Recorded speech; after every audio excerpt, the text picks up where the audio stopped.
How to fix the issue of DNS server not working.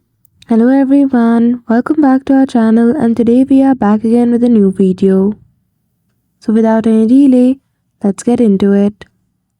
For that, firstly you need to go to the start menu, search for control panel. Simply type control panel in the startup search menu. Once directed to control panel, go to network and sharing. Right-click on your Wi-Fi connection and go to its property. Then after this prompt will appear on your screen, simply toggle off the feature of allow to turn off to the computer. Then go to advanced from the top tab. Click on wake up on magic packet. If you have disabled this setting, simply go to value and enable it.